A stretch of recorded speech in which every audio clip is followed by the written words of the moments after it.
tarbiyah dan santri-santri. Sedanten redaksi tentang maulid, kalau pilih beberapa. Asyroko jadi mencorong. Kenapa tidak milih kata anaro? Kalau anaro itu padang tapi sudah menyengat. Kalau asyroko itu padang tapi enak. Kira-kira jam 8-9. Sehingga beliau memilih kata asyroko. Dulu Syekh Abdurrahman Ad-Dibaghi milih kata asyrokol badru alaina, karena al-badru itu simbol kesempurnaan.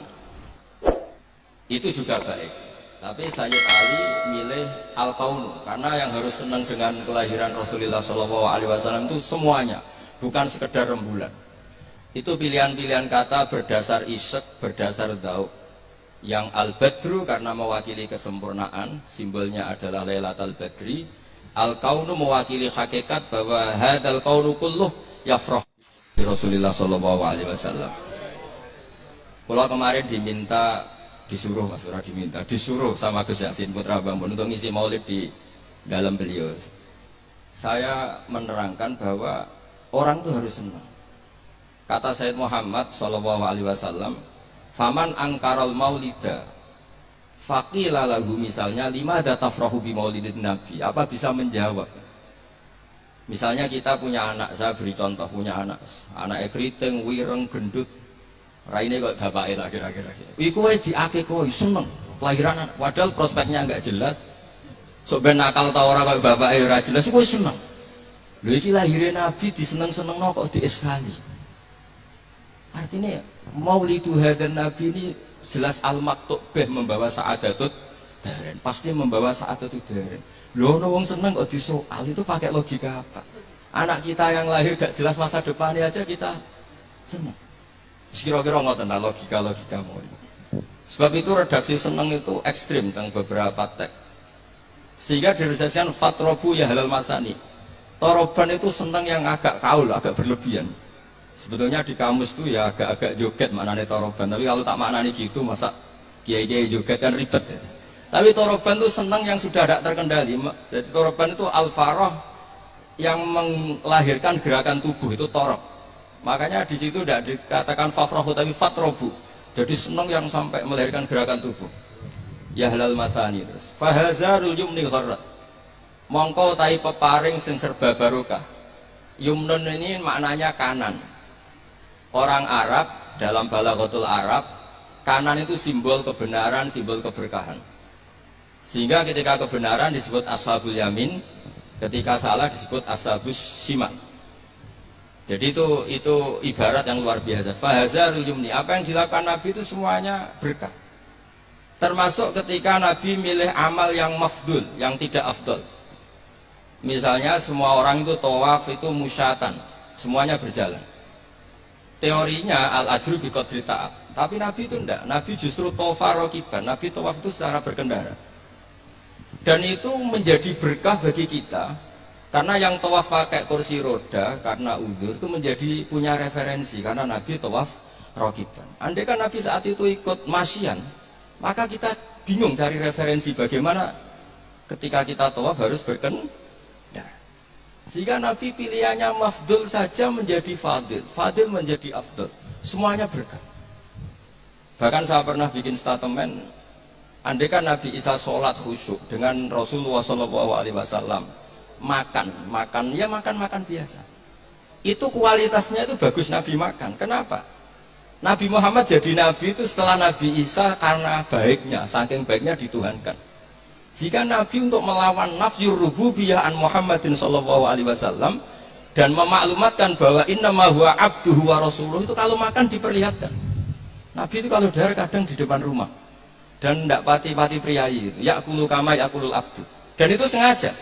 Jika ada orang fasikoh lewat, ahadalladzi yas'umu annahu nabiyyun ya'kulu kama ya'kulul abdu, ini tahu orang yang klaim jadi nabi, cara makannya kok gak priayi, kayak makannya abdun. Si perempuan tadi maknanya abdun itu budak, tapi Nabi santai saja ngetikan ayu abdin a'badu minhu, ya mangsa budak terbaik, muridan bidzalika annahu abduhu wa rasuluh. Itu kata para ahli tafsir, dikatakan gerakan seperti ini penting bagi seorang Rasulullah Muhammad SAW yang beliau jadi Nabi setelah kecelakaan Isa dituhankan karena terlalu khusyuk.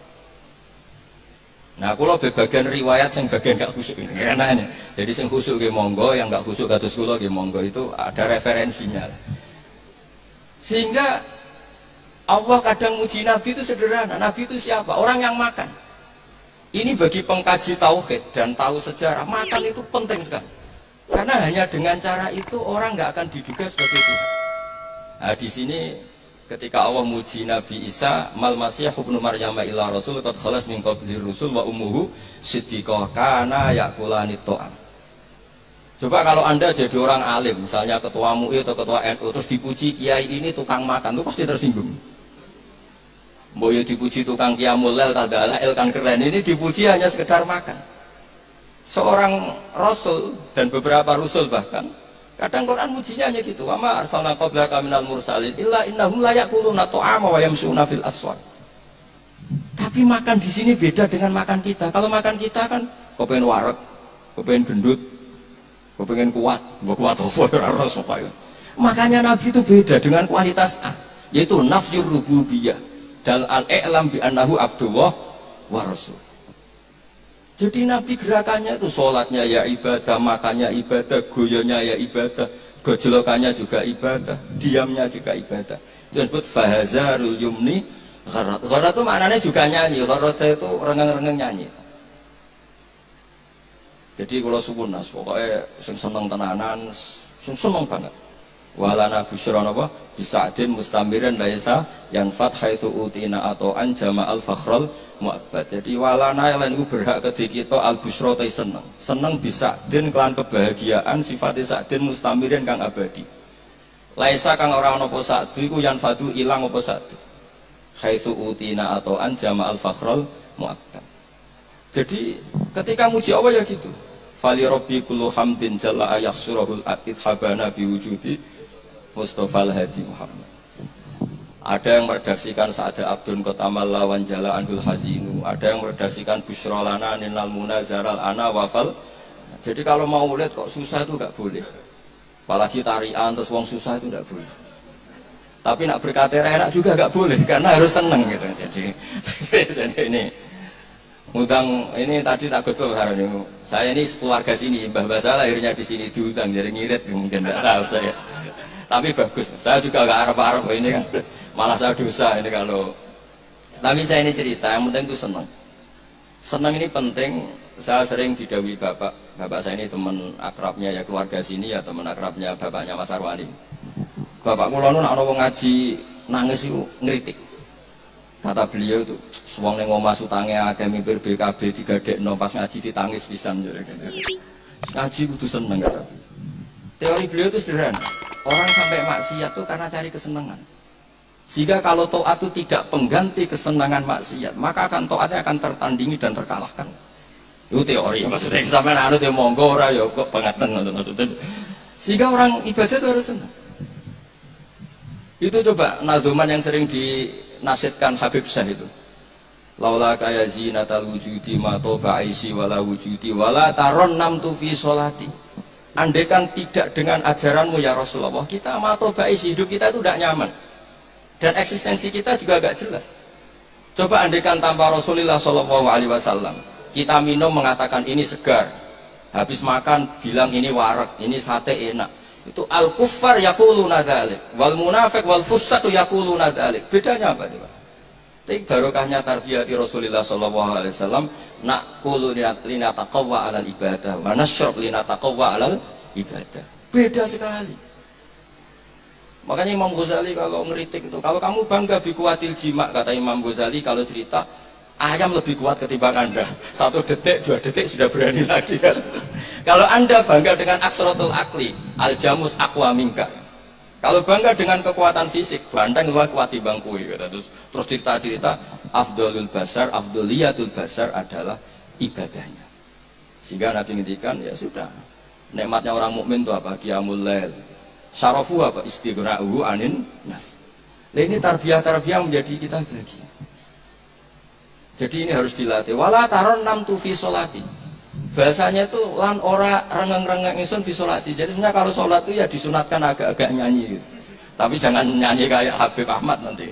Nanti kalau nyanyi gitu ya batal sholatnya karena Ya, terus terbangan, tapi harus ada tarunumnya, harus ada nyamannya, menikmati.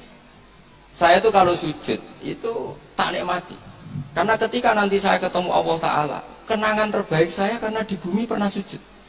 Jadi sebenarnya nak disuting kabeh, mangan molo-molo ngombe serokokan, kira-kira ya rada isen lah gitu. Tapi kalau pas syutingan, pas sujud kan keren. Pemana misalnya DPR syutingan terus turu diding-diding kan gak keren. Jadi artinya ini katanya Habib saya wala taron 6 tu fi sholati wala ruku'i wala sujudi. Jadi intinya harus senang. Mungkin kalau seneng yo latihan Mas Arwani. Asline ketoke yo seneng Mas Arwani, wong gajine luwih akeh, tapi kula tetep luwih seneng. Jadi kalau suwun sing kiai-kiai desa kabeh kudu seneng. Suwe-suwe seneng. Sehingga gak jadi presiden buruk orang soleh itu ndadekno trauma susah. Haram wae susah. Nah di sini kualitas qauluhu ta'ala ala inna auliya Allahi la khaufun 'alaihim wa lahum yahzan. Karena senang ini penting. Untuk jadi wali itu harus senang. Jadi ini jelas ya, niki namun kata-kata mari bingung kula piyambak nggih ora pati wani matur teng ngarepe Habib Ahmad niki. Lah dikongkon dadi ya nurut mawon ngoten mawon. Assalamualaikum warahmatullahi wabarakatuh.